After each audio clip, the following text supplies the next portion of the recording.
Assalamualaikum warahmatullahi wabarakatuh.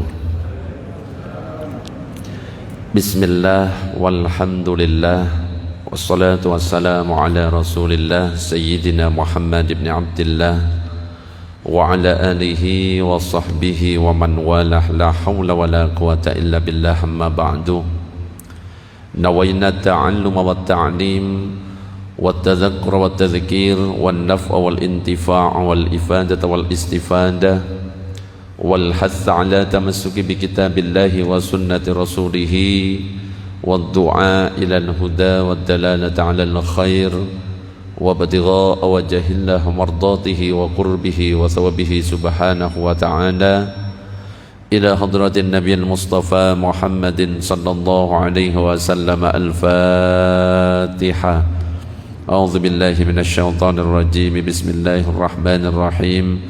الحمد لله رب العالمين الرحمن الرحيم مالك يوم الدين. إياك نعبد وإياك نستعين. اهدنا الصراط المستقيم صراط الذين أنعمت عليهم غير المغضوب عليهم ولا الضالين. آمين.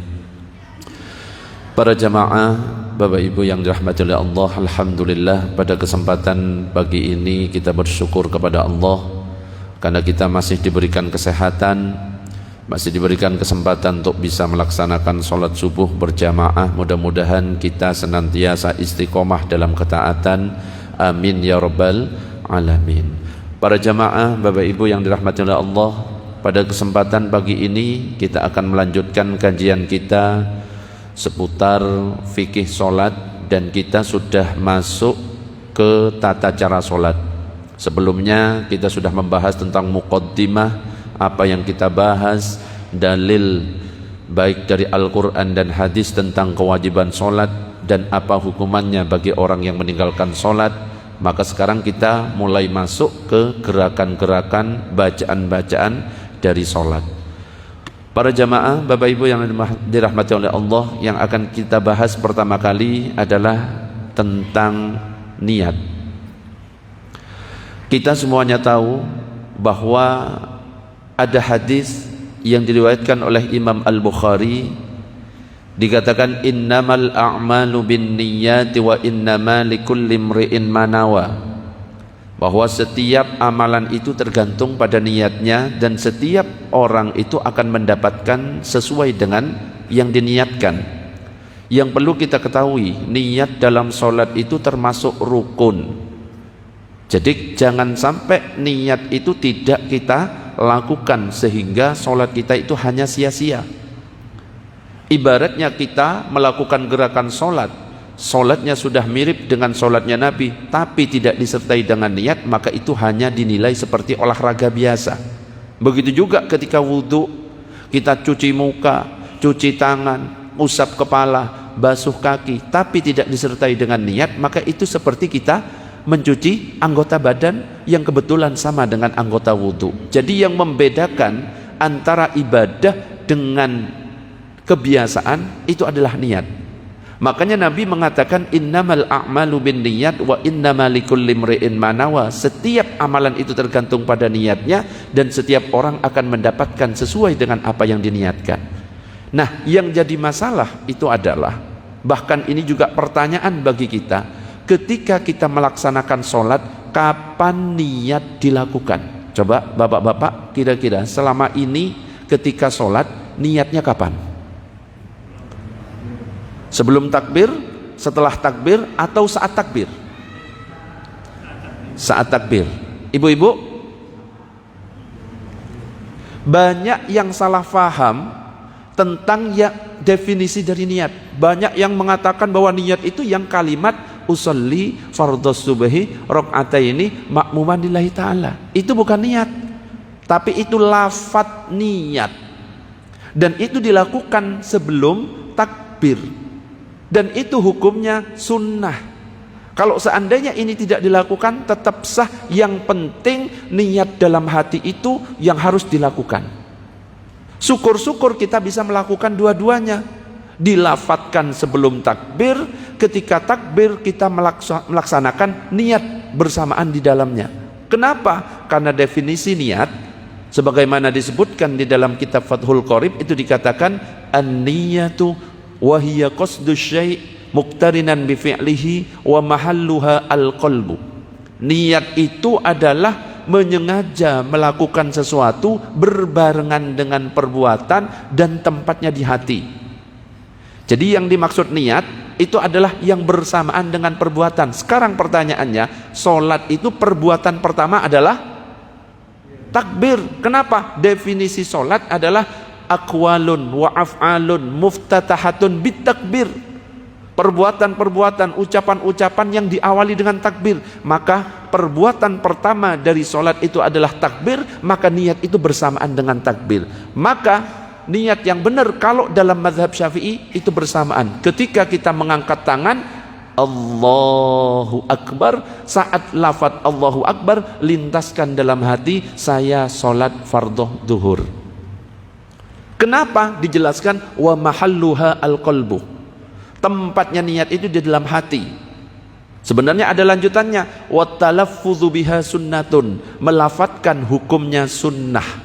Makanya dalam kitab Nihayatul Muhtaj itu dikatakan wa yundabu an-nutku bil manwi qubailat takbir liyusa'idal lisan al-qalba wa li'annahu ab'adu 'anil waswas walil khuruji min khilafi man aujabahu. Disunnahkan melafalkan niat menjelang takbir atau menjelang sholat agar mulut dapat membantu kekhusukan hati, agar terhindar dari gangguan hati, dan karena menghindar dari perbedaan pendapat yang mewajibkan melafalkan niat. Jadi kalau kita bermadhab Syafi'i, idealnya ketika kita mau sholat hadap kiblat, berdiri dibuka sejengkal kaki kanan dan kaki kiri, lafatkan niat. Ini hukumnya sunnah. Usalli fardhos subhi rakaataini mustaqbilal kiblati ma'muman kalau memang kita jadi makmun, imaman kalau kita jadi imam, lillahi ta'ala. Ini sunnah. Ketika kita angkat tangan Allahu Akbar, selama lafaz Allahu Akbar lintaskan saya sholat fardhu duhur. Itu baru sah dalam mazhab kita, mazhab Syafi'i. Sekarang muncul pertanyaan, monggo dijawab bersama-sama supaya tidak ngantuk. Ada orang pakai usolli fardhu dhuhri arba'a raka'atin mustaqbilal kiblati dan seterusnya, tapi ketika takbiratul ihram tidak melintaskan sesuatu. Salat sah atau tidak? Halo? Saya ulangi karena ada jawaban yang berbeda. Ada orang pakai usolli fardhu dhuhri dan seterusnya, tapi ketika angkat tangan tidak melintaskan sesuatu dalam hati.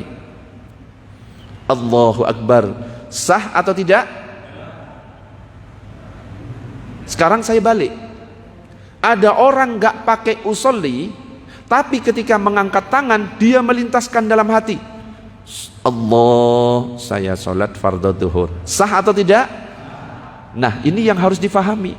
Yang dihitung karena niat itu termasuk rukun qalbi, termasuk rukun hati, maka yang dihitung yang tadi yang dilintaskan dalam hati.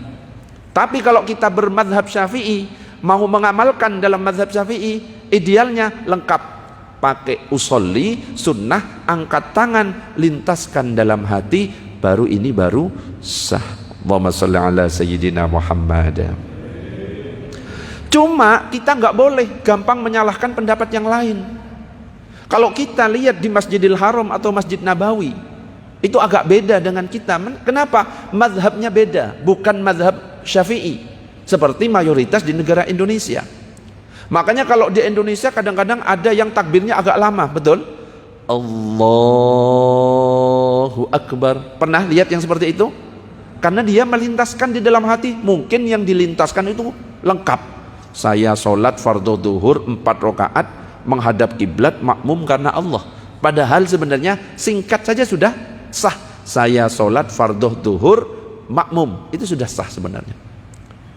Beda dengan Masjid Nabawi dan Masjidil Haram, itu langsung Allahu Akbar, seakan-akan gak berbarengan dengan takbir.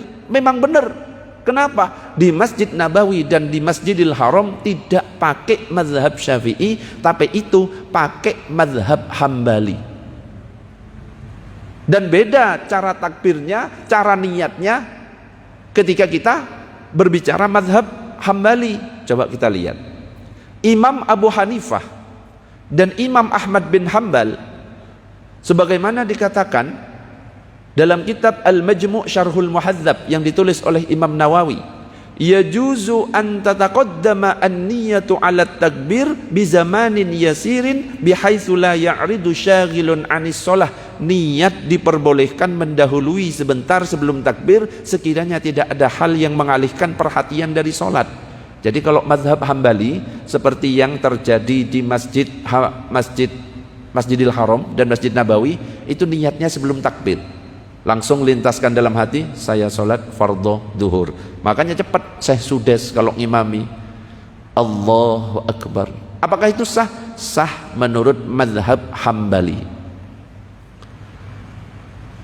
Kalau mazhab Hanafi malah lebih ringan lagi.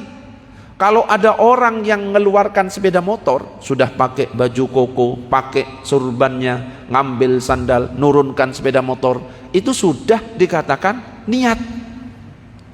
Makanya nyampe ke masjid langsung, gak pakai niat-niatan kayak dalam mazhab Syafi'i.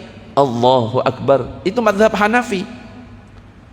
Dan ini juga dikatakan oleh Abu Yusuf dalam kitab Majmu' Syarhul Muhadzab yang ditulis oleh Imam Nawawi. Idza kharaja min manzilihi qasidan salat adh-dhuhri ma'al imami fantaha ilaihi wa huwa fi sholati fadakhala ma'ahu fiha wa lam yahdurhu annaha tilka sholatu ajza'ahu. Apabila seseorang keluar dari rumahnya menuju salat zuhur bersama imam, sementara ia sampai saat imam sudah berada dalam sholat, kemudian dia langsung masuk sholat bersama imam tanpa mengingat niatnya itu lagi, maka itu sudah cukup baginya. Jadi kalau mazhab Hanafi, kita sudah jalan dari rumah pengen sholat subuh, itu sudah dikatakan niat. Allahumma sholli ala sayyidina Muhammad.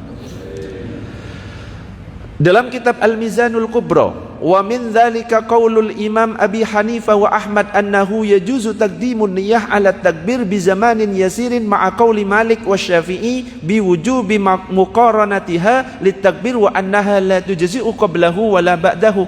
Jadi kalau kita berbicara niat menurut 4 mazhab, kalau Imam Abu Hanifah dan Imam Ahmad bin Hambal itu boleh dilakukan sebelum takbir. Kalau Imam Syafi'i dan Imam Malik, mazhab Syafi'i dan mazhab Maliki itu bersamaan dengan takbir. Nah, kalau kita bermazhab Syafi'i, ya amalkan, jangan dicampur-campur. Wis, saya tak niatnya pakai mazhab Maliki, kemudian sholatnya mazhab Hanafi, kemudian dalam hukum ini mazhab ini, jangan. Karena nanti masuk ke talfik, mencampur adukkan mazhab, diambil yang mudah-mudahnya, maka itu tidak diperkenankan oleh para ulama. Nah, sekarang fokus karena kita mayoritas mazhab Syafi'i. Kalau mazhab Syafi'i, maka disunnahkan melafalkan niat, ketika takbir dibarengkan niat di dalamnya, baru itu sah dalam mazhab Syafi'i. Allahumma sholli ala sayyidina Muhammad. Sebelum saya lanjutkan ke gerakan-gerakan berikutnya tentang masalah niat, mungkin ada yang mau didiskusikan. Lanjut? Masih lanjut? Monggo, kita lanjut. Jadi kesimpulan tentang niat, tempat niat menurut kesepakatan para ulama fikih adalah di dalam hati. Ini semuanya ulama, bahwa niat tempatnya dalam hati. Niat wajib dilakukan di dalam hati dan tidak cukup hanya diucapkan dengan lisan. Jadi kalau cuma pakai usolli, tapi ketika takbiratul ihram tidak dilintaskan di dalam hati niat kita, maka itu tidak cukup. Tapi kalau seandainya kita melintaskan ketika takbiratul ihram dan enggak pakai usolli, maka itu sudah cukup. Yang afdol ya pakai usolli, lintaskan ketika takbir. Dan ini semuanya ada dalilnya. Dalam hadis yang diriwayatkan oleh Imam Muslim dikatakan, an Anasin radhiyallahu anhu sami'tu Rasulullah sallallahu alaihi wasallam yaqul labbaika umratan wa hajjan. Dari Anas bin Malik, dia berkata, aku mendengar Rasul sallallahu alaihi wasallam mengucapkan niat hajinya, aku penuhi panggilanmu untuk umroh dan haji. Jadi kalau dalam mazhab Syafi'i kok ada melafalkan niat, sebenarnya Nabi itu kalau sholat ya nggak melafalkan niat. Loh kenapa? Kok dalam mazhab Syafi'i kok dianjurkan? Ternyata mengkiaskan dari ibadah haji. Karena sumber hukum Islam itu ada berapa? Sumber hukum Islam ada 4. Yang pertama Al-Quran, yang kedua hadis, yang ketiga ijma', yang keempat qiyas. Nah ini pakai yang keempat ini, qiyas. Kalau ibadah haji Rasulullah melafalkan niatnya, maka dikiaskan. Sholat itu juga ibadah, berarti diperbolehkan untuk melafalkan niat. Juga dalam fiqhus sunnah dikatakan bahwa Nabi itu mengucapkan ketika haji dan umroh dengan lafaz nawaitul umrotah au nawaitul hajjah, saya niat mengerjakan ibadah umroh, saya niat mengerjakan ibadah haji.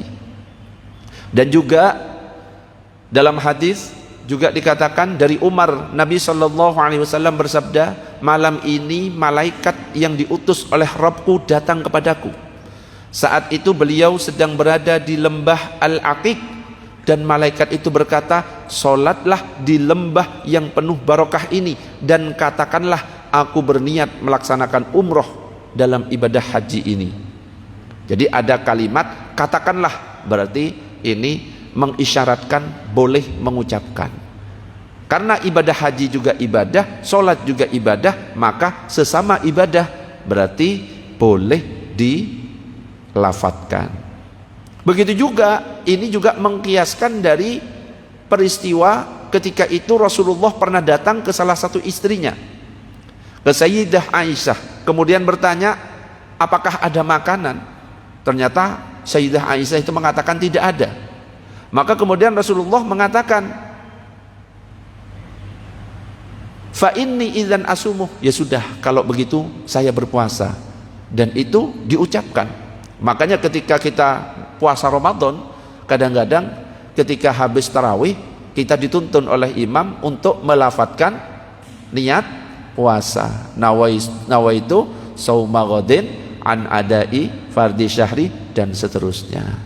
Jadi dalil melafalkan niat, kenapa kok dalam mazhab Syafi'i itu disunnahkan, adalah dalil qiyas dari ibadah haji di mana Nabi pernah melafatkan, juga dalil qiyas dari puasa di mana Nabi pernah melafatkan ketika puasa. Itu tentang pembahasan niat. Allahumma sholli ala sayyidina Muhammad. Oke, sebelum dilanjut sampai di sini sudah komplit tentang pembahasan niat. Ada yang mau didiskusikan? Monggo bah, silakan. Mic-nya.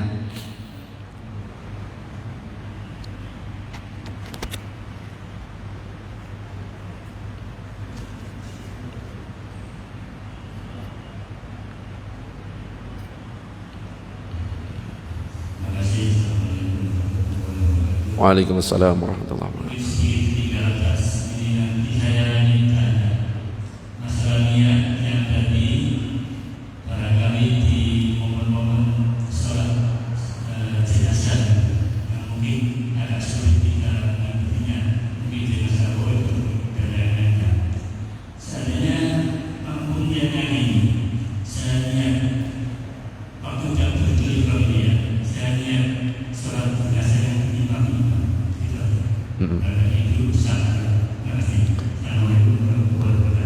Waalaikumsalam warahmatullahi wabarakatuh. Misalkan mau sholat jenazah, kita kesulitan untuk niat yang lengkap, langsung niatnya saya sholat jenazah seperti sholatnya imam, apakah sah? Sah.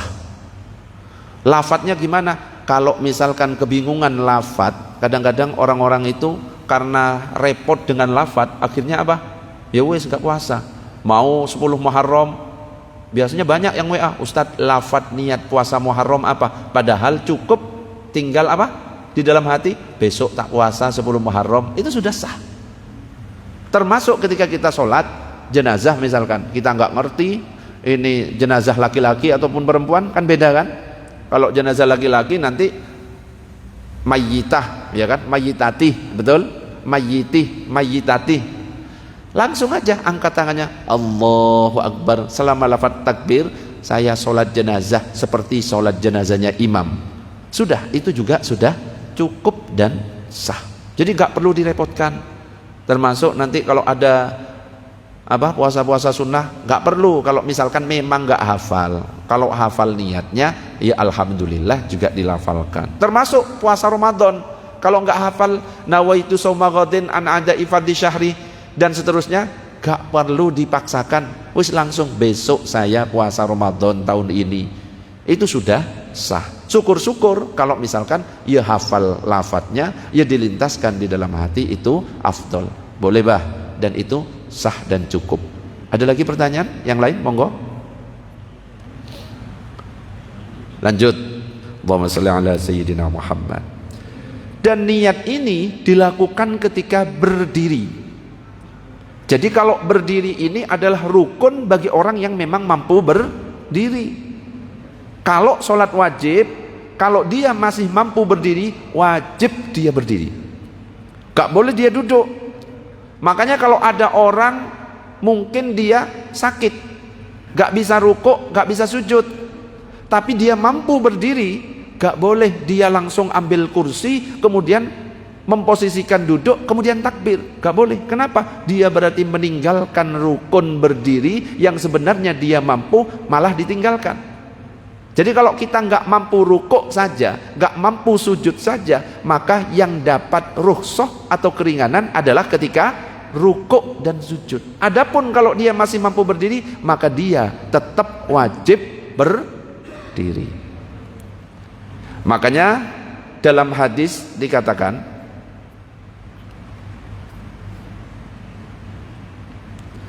hadis yang diriwayatkan oleh Imam Al-Bukhari, sholli qa'iman, salatlah kamu dengan berdiri, fa illam tastati fa qa'idan, kalau kamu tidak mampu salat dengan duduk, fa illam tastati fa ala jambin, kalau tidak mampu maka salat dengan berbaring, fa illam tastati fa mustalqiyan, apabila tidak mampu lakukan sambil telentang. La yukallifullahu nafsan illa wus'aha, Allah tidak memaksa seseorang kecuali menurut kemampuannya. Jadi yang pertama, kalau kita mampu berdiri, maka berdiri. Ketika berdiri, kaki jangan terlalu makangkang. Ada yang sampai ngejar-ngejar kakinya orang, betul? Ada? Jangan, apalagi sampai nginjek. Hanya dibuka biqadri shibrin, dibuka sejengkal. Kalau laki-laki tidak rapat, disunnahkan dibuka sejengkal. Kalau ibu-ibu rapat, ya bu, jadi antara laki-laki dan perempuan, kalau laki-laki dibuka sejengkal, kalau dalam mazhab Syafi'i, kalau ibu-ibu rapat. Ustadz, kenapa kok nggak dibalik aja? Bapak-bapak rapat, ibu-ibu dibuka sejengkal. Loh, Islam itu mudah, disesuaikan dengan keadaan manusia. Kalau bapak-bapak rapat, nanti ono sing kejepit. Paham maksudnya? Makanya disesuaikan, dibuka sejengkal. Kalau tidak mampu berdiri, duduk.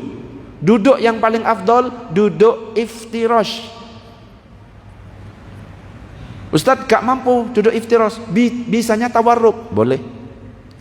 Gak mampu tawarruk, bisanya bersila, boleh. Gak mampu bersila, bisanya selonjor, silahkan selonjor. Gak bisa selonjor, bisanya duduk di kursi, ambil jalan kursi itu, praktek. Ada kursi terdekat, nah, kita harus praktek sekalian. Nah itu. Gak mampu, bisanya di kursi, tapi bisa kalau pakai kursi dia masih bisa berdiri, jangan langsung duduk. Cara meletakkan kursi biar tidak mengganggu jamaah yang lain, kalau kita softnya seperti ini, kursi bagian belakang seperti ini, di garis soft, tidak di belakang, coba jangan. Nah ini cara yang salah meletakkan, yang belakang itu nggak bisa, kepalanya kecantol. Oke, jadi benjol nanti yang di depan. Dia mampu berdiri, tetap berdiri ketika takbir. Allahu Akbar. Ketika ruku masih mampu, ruku, silakan, Allahu Akbar. Ketika sujud kaki nggak bisa ditekuk, baru boleh duduk, Allahu Akbar. Islam tidak berat, Islam itu mudah. La yukallifullahu nafsan illa wus'aha. Allah tidak memaksa seorang kecuali menurut kemampuannya. Taruh dulu di situ. Allahumma shalli ala sayyidina Muhammad. Kalau nggak bisa duduk, berbaring.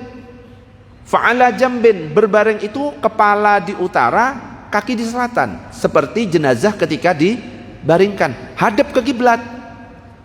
Masa kamu praktek? Ya, nggak usah praktek ya, dibayangkan sendiri. Oh, gak enak tidur-tiduran di sini.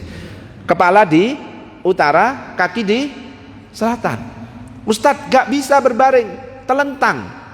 Telentang itu kepala di timur, kaki di barat, kepala diangkat sedikit pakai bantal. Ustadz gak bisa. Ya terserah wis, kalau gak bisa sebisanya. Gerak gak bisa sama sekali, isyarat. Ustadz mata saja yang bisa gerak, matanya digerak-gerakkan. Ustadz gak bisa matanya, cuma bisa membayangkan. Bayangkan sholat, itu saking wajibnya sholat. Ustadz wis gak bisa sama sekali, baru terakhir di sholatkan. Allahumma shalli ala sayyidina Muhammad. Nah, tentang masalah jarak antara kaki kanan dan kaki kiri, ini sudah dibahas oleh para ulama.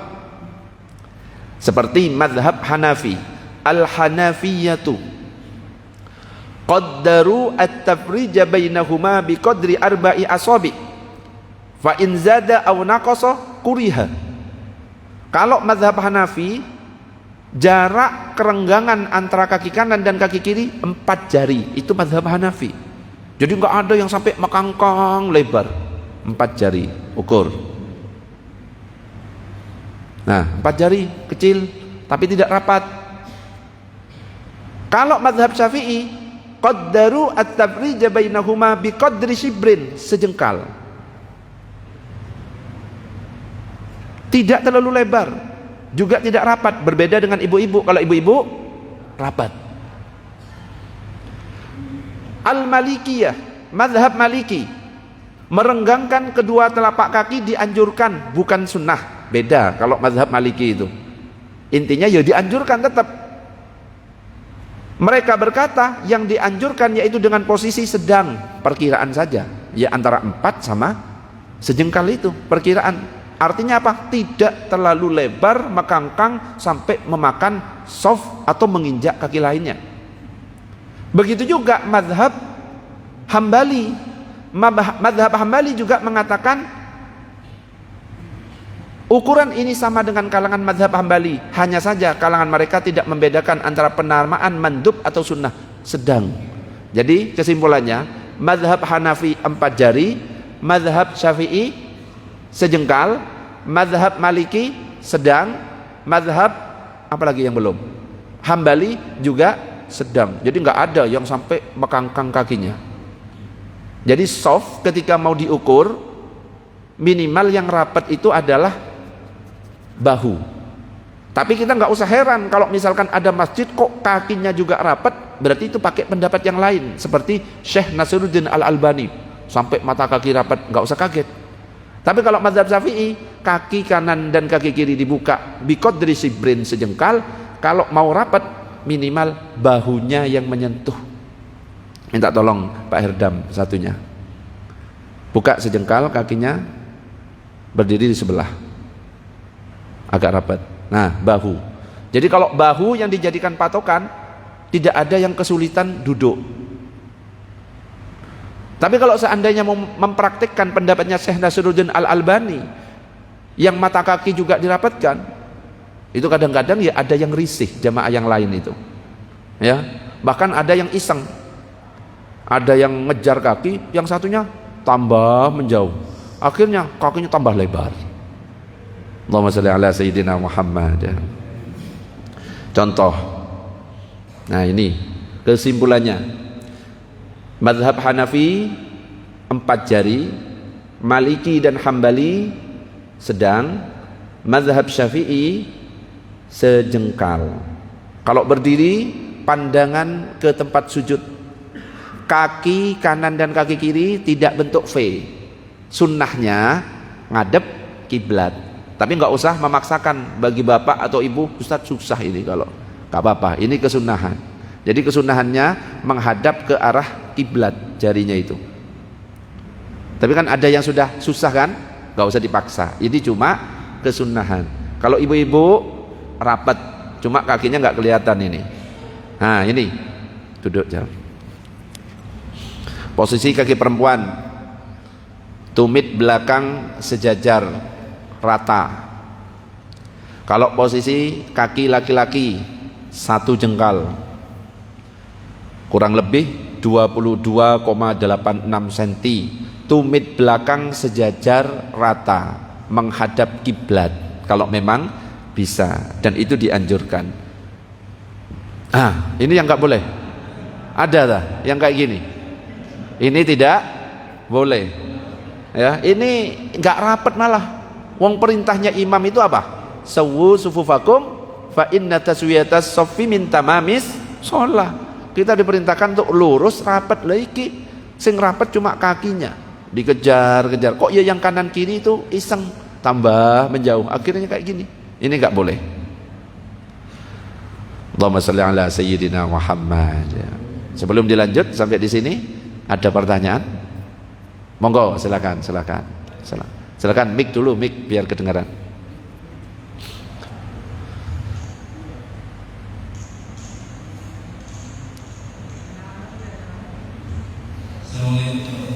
Waalaikumsalam warahmatullahi wabarakatuh.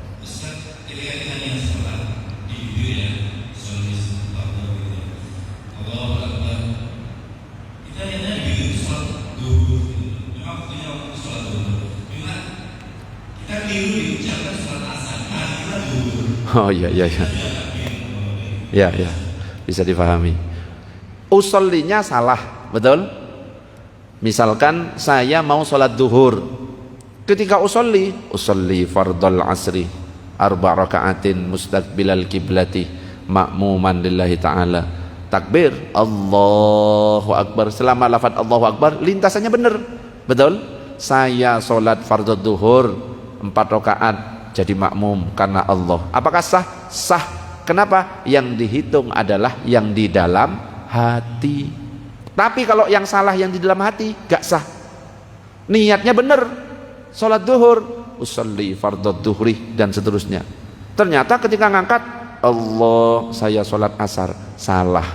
Jadi tetap yang dihitung adalah yang di dalam hati. Maka kalau yang di dalam hati itu betul, memang sholat duhur, meskipun lafadznya salah, maka tetap sah. Oke, ada lagi pertanyaan? Monggo, silakan belakang. Allahumma shalli ala sayyidina Muhammad.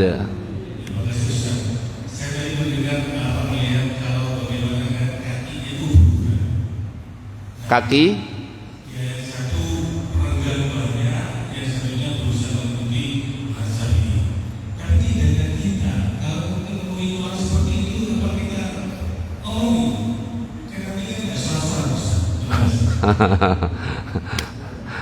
ya,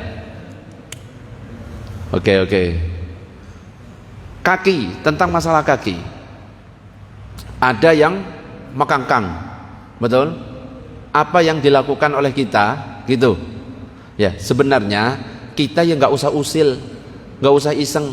Kok ada orang yang ngejar-ngejar kaki, kita jangan menjauh supaya tidak tambah lebar. Lah kadang-kadang kita yang iseng, akhirnya tambah renggang. Wis kita temeni ya, karena mungkin kita harus sadar, oh mungkin ini pakai pendapatnya Syekh Nasiruddin Al-Albani yang pengen merapatkan. Wis risihnya dibuang dulu ya, karena kadang-kadang gak bisa pemahaman kita itu dipaksakan kepada pemahaman orang lain. Begitu juga orang lain gak bisa memaksakan pemahaman mereka kepada kita.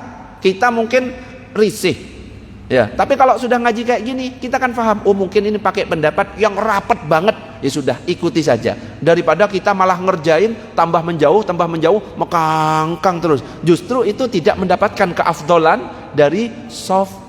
Sedangkan perintah Nabi apa? Kita disuruh untuk merapatkan soft. Tapi nanti ada pembahasannya. Sebenarnya merapatkan soft itu rapat seperti itu atau cukup sedang-sedang saja, itu nanti ada fikih soft solat.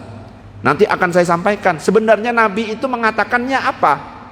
Nabi itu nggak mengatakan kayak gini misalkan. Nabi itu hanya mengatakan aqimis sholah, aqimus sholah, aqimus sholah. Ya, suruh berdiri, terus disuruh luruskan softnya, softnya tegakkan, softnya tegakkan, softnya tegakkan, dirikan sholat, softnya tegakkan. Cuma nanti itu ada satu sahabat, ya, nanti dikatakan itu rojulun. Rojulun itu kalau dalam bahasa Arab artinya satu laki-laki. Yang melakukan seperti itu nanti itu cuma satu laki-laki. Makanya nanti pembahasannya ada rincinya, pembahasan lengkapnya. Cuma saya sepil dulu jawabannya, ya. Yang penting kita nggak usah iseng. Kalau ada jamaah yang seperti itu, wes ikuti saja supaya soft kita nggak tambah berantakan. Tapi nanti akan saya bahas hadisnya. Sebenarnya yang melakukan seperti itu berapa sahabat? Ternyata itu nanti satu sahabat saja yang melakukan. Kayak Abu Bakar, Umar, Utsman, Ali tidak diceritakan dalam hadis itu melakukan, tidak. Tapi nanti pembahasan berikutnya, okay?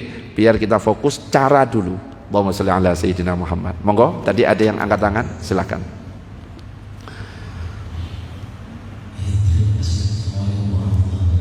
Waalaikumsalam warahmatullahi wabarakatuh. Ini melanjutkan dari pertanyaan jamaah tentang salat niat. Itu ketika salat niat, ingatnya itu di tengah-tengah ketika sudah terapkan atau tidak. Itu bagaimana? Ingatnya ketika baca Fatihah gitu ya. Terus yang kedua, ini ketika dalam berjamaah itu soft yang depan ada yang soft, misalnya kita harus di belakang, cuma ada anak kecil tiba-tiba mundur atau jamaah mundur, itu bagaimana yang mundur. Terus satu lagi dalam berjamaah itu saya jumpai ketika sholat itu tangan soft, jadi setelah tadi itu kita pilih yang mana posisinya kita ikut. Terima kasih. Oke. Allahumma sholli ala sayyidina Muhammad. Oke. Kembali ke niat. Bagaimana kalau misalkan saya baru ingat niatnya salah? Ya, baru baca Fatihah baru ingat. Alhamdulillahirabbil alamin arrahmanir rahim maliki yaumiddin iyyaka na'budu wa iyyaka nasta'in. Ihdinas siratal mustaqim siratal ladzina an'amta 'alaihim ghairil maghdubi 'alaihim waladdallin. Amin. Loh, kok saya niat sholat Isya padahal sholatnya maghrib? Apakah sah? Sholat tidak sah. Ya, kenapa? Niat salah. Kembali ke definisi niat. Niat itu adalah qasdus syai' muqtarinan bi fi'lihi. Menyengaja melakukan sesuatu berbarengan dengan perbuatan, tidak setelahnya, sebagaimana dikatakan dalam kitab Nihayatul Muhtaj. Ini dikatakan tidak dilakukan setelahnya ataupun sebelumnya. Yang namanya niat itu harus dilakukan berbarengan dengan perbuatan, maka sholat tidak sah, wajib diulangi takbir lagi. Satu. Yang kedua, bagaimana kalau misalkan sholat berjamaah kok ada shaf yang kosong? Kalau ada shaf yang kosong, jangan dibiarkan kosong, tapi yang tepat di belakangnya maju, bukan geser kanan ke kiri. Kalau geser kanan kiri nanti akan terjadi pergeseran banyak. Supaya menghindari pergeseran yang banyak, maka yang tepat di belakangnya maju. Ketika maju tidak sembarangan maju. Kenapa? Ada aturan dalam mazhab kita, mazhab Syafi'i, kalau 3 kali berturut-turut maka batal. Cara majunya gimana? Dicicil. Contoh, shaf 3, shaf 1 batal, keluar shaf 1. Pertanyaannya, shaf 1 ketika batal keluarnya lewat mana? Halo?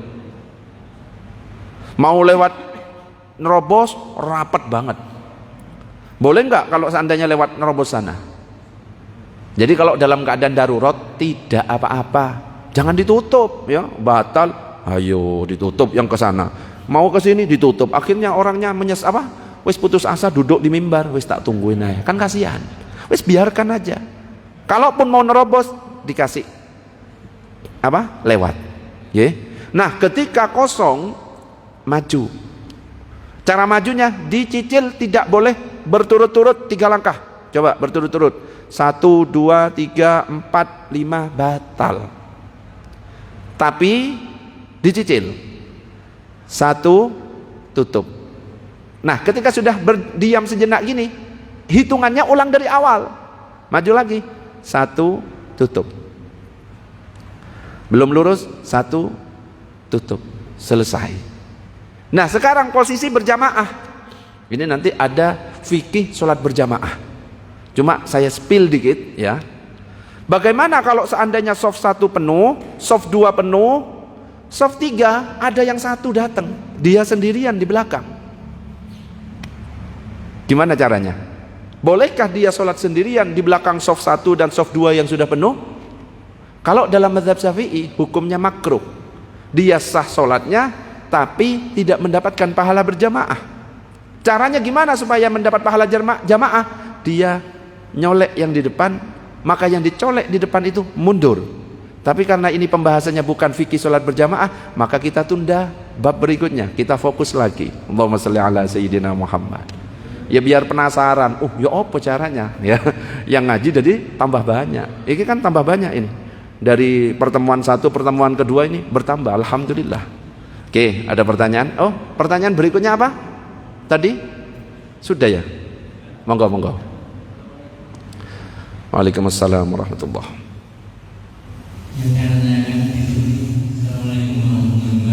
Waalaikumsalam warahmatullahi.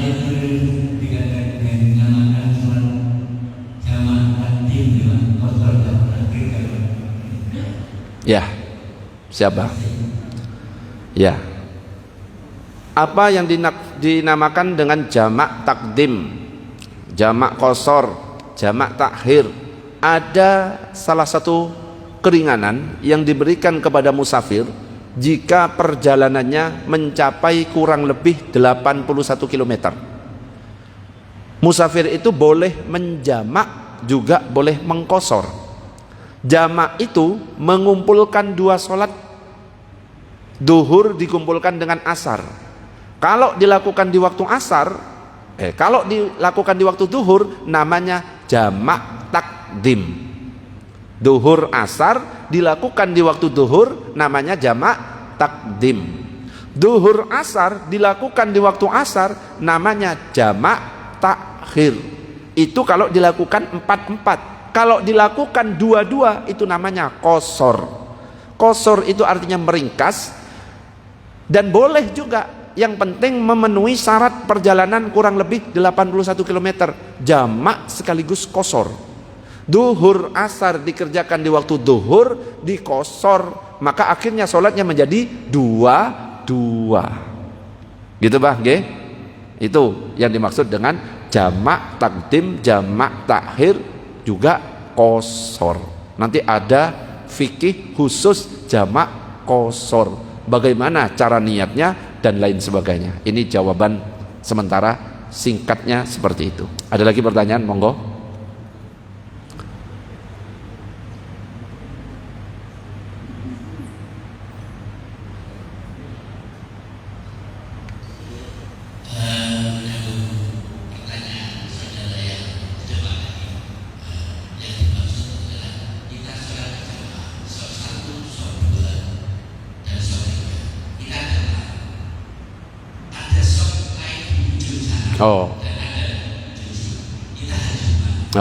Ya. Shaf jamaah 1, 2, ada kosong, ada kosong. Yang didahulukan kalau tengahnya sudah penuh kanan, baru nanti kiri. Jadi pertama kalau imam di sini, kita kan tepat di belakang imam yang kanan, betul? Kalau ada datang nanti di kiri. Kalau ada datang lagi kanan. Kalau datang lagi kiri, bukan dari utara. Kok yang soft 1 penuh, soft 2 kita baru datang, bukan ngambil yang utara, tapi ngambil yang tengah yang dekat dengan imam. Nah sekarang ada kasus, ada orang sholat sendirian, rijal sholat, kemudian datang 1 orang, ini butuh 3 orang ya, monggo 1 orang datang, posisinya di mana, minta tolong. 1 orang datang, butuh 3 orang ini misalnya, posisinya di mana? Posisinya ya tidak lurus, tapi ujung jarinya lurus dengan tumit imam. Sampai di sini paham? Sekarang datang lagi 1 orang, monggo datang lagi 1 orang, bebas. Ayo, monggo, latihan. Posisinya di mana? Gimana? Betul atau salah? Gimana seharusnya? Di mana? Bingung nampaknya. Nah, justru yang salah ini. Kalau dalam mazhab Syafi'i enggak begitu caranya. Kalau yang kita lihat prakteknya ada langsung narik, betul? Itu bukan mazhab Syafi'i. Nah sekarang saya kasih tahu yang mazhab Syafi'i seperti apa. Abawisnu tetap. Ini justru betul. Kalau dalam kitab Al-Majmu' yang dijelaskan oleh Imam Nawawi, ke sana dulu, takbir dulu, takbir, baru dua-duanya mundur. Ini kalau mazhab Syafi'i sebenarnya seperti itu. Nah yang kita praktekkan biasanya langsung narik itu bukan mazhab Syafi'i. Ini yang mazhab Syafi'i. Nanti ya pembahasannya dalam fikih sholat berjamaah. Pertanyaan sekarang, kalau ada orang sholat sendirian, Abawisnu maju ke depan, Abawisnu nyolek dulu atau takbir dulu? Yang biasa terjadi nyolek terlebih dahulu, itu dianggap mengganggu. Yang benar adalah takbir baru nyolek. Kebalik, kalau kita dalam keadaan takbir baru nyolek, itu memang dalam keadaan sholat, tidak dianggap mengganggu. Kalau kita posisi tidak dalam keadaan sholat, nyentuh, itu ganggu. Berarti Abawisnu ketika datang di sampingnya, misalkan sendirian, takbir dulu, Allahu Akbar, sentuh. Tapi sebenarnya menyentuh ini, kalau seandainya yang kita ikut itu faham, gak perlu. Oh ini faham ini, langsung aja di sampingnya takbir. Yang dijadikan imam di sampingnya langsung, saya sekarang jadi imam. Tapi khawatirnya kita kan kadang-kadang ini faham nggak kalau saya bermakmum, makanya disentuh. Cara nyentuhnya kadang-kadang kebalik, kita itu nyolek dulu, itu ganggu sudah. Kenapa? Wong kisah tidak lagi posisi sholat, tapi takbir terlebih dahulu baru disentuh. Bisa dipahami? Allahumma shalli ala sayyidina Muhammad. Ada pertanyaan? Monggo Mbah, silakan Mbah. Ini kok kayaknya tambah seru, katanya sampai jam 5:30 lebih 10, kok sampai jam 6 ya. Monggo, boleh. Yang penting jelas, baru kita ke gerakan-gerakan berikutnya. Waalaikumsalam warahmatullahi wabarakatuh. Sujud. Nah. Nggih. Ya. Bagaimana dengan cara sujud? Nanti akan ada pembahasan. Apakah lutut yang didahulukan atau tangan terlebih dahulu? Terus bagaimana posisi tangan ketika sujud kalau laki-laki? Bagaimana posisi tangan untuk sujud ketika dia itu adalah perempuan? Laki-laki dan perempuan beda. Kalau sendirian silahkan dibuka lebar. Kalau sholat sendirian silahkan dibuka lebar, rijal. Kalau sholat sendiri silakan. Kenapa? Gak mengganggu orang lain, silakan. Tapi kalau di sampingnya ada jamaah yang lain terus dibuka lebar kayak gini, ya jangan. Itu justru mengganggu kanan kirinya, agak merapat, tapi tidak seperti perempuan. Nanti akan ada pembahasan lagi, bagaimana dengan tumitnya, ditutup rapat atau dibuka. Kalau ditutup rapat seperti ini, kalau dibuka seperti ini. Ini nanti akan dibahas. Cuma karena ini tidak ditanya, cuma ditanya tangannya saja, saya jawab tangannya. Ini saya bahas waktu bab sujud. Gimana? Jadi kalau berjamaah jangan terlalu gini, tapi agak rapat. Supaya apa? Softnya tetap posisi rapat. Allahumma shalli ala sayyidina Muhammad. Ada pertanyaan? Monggo, silakan. Kayaknya tambah seru. Tidak selanjutnya dari yang mampu datang belakangan.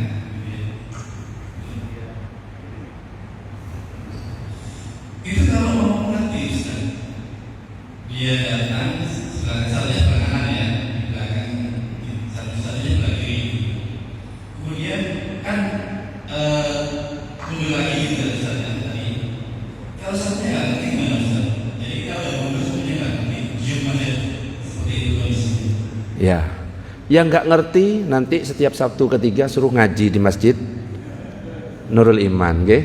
Ya itu repotnya kalau nggak ngerti. Kadang-kadang ada yang imam, saya pernah sholat di TP, terus ada yang makmum ke saya di sini, terus nyambung kanan panjang, pernah nggak?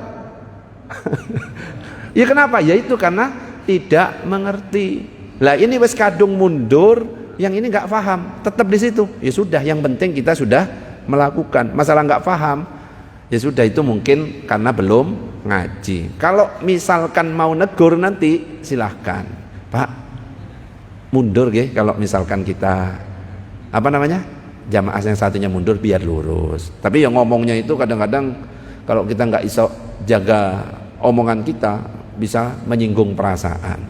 Langsung kasih pamflet ya. Ini Pak, Masjid Nurul Iman monggo gabung hari Sabtu ketiga. Oke? Jadi harusnya tetap mundur. Kalau nggak mundur, ya nggak sempurna softnya, gitu aja. Namanya nggak sempurna, ya tetap sah, cuma nggak dapat kesempurnaan soft.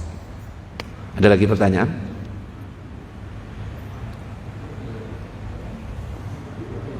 Monggo, ada lagi Pak ini.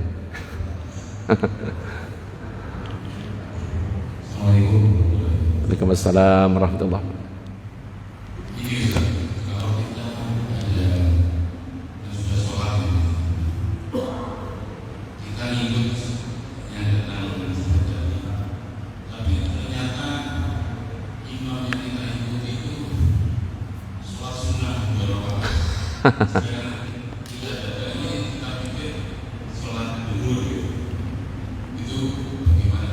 Ya, oke.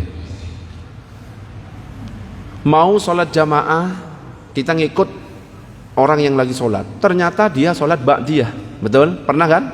Pernah. Ini nanti akan ada pembahasan. Apakah boleh sholat wajib berjamaah dengan sholat sunnah? Kalau dalam mazhab Syafi'i boleh selama kaifiyah sholatnya sama. Kaifiyah sholatnya sama maksudnya apa? Cara sholatnya sama. Yang nggak boleh itu kalau berbeda. Orang lagi sholat jenazah, kita sholat duhur, akhirnya takbir 4, itu beda kan?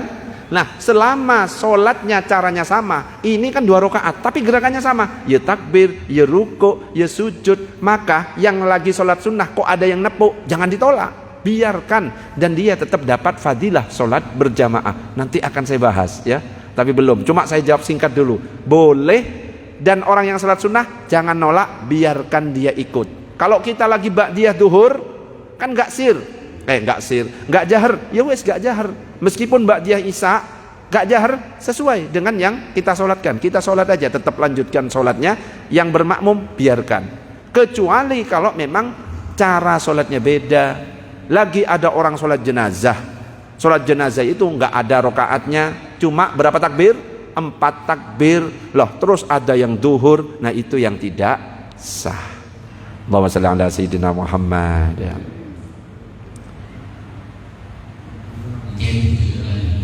Ya, insyaallah. Oke, mungkin untuk kajian pekan ini cukup sampai di sini. Mudah-mudahan bisa kita amalkan bersama, juga bisa istiqomah untuk ngaji, nggih, sehingga bisa lebih mendalami tentang tata cara salat. Kita tutup dengan doa kafaratul majlis. Subhanakallahumma wa bihamdika asyhadu an la ilaha illa anta astaghfiruka wa atubu ilaik. Assalamualaikum warahmatullahi wabarakatuh.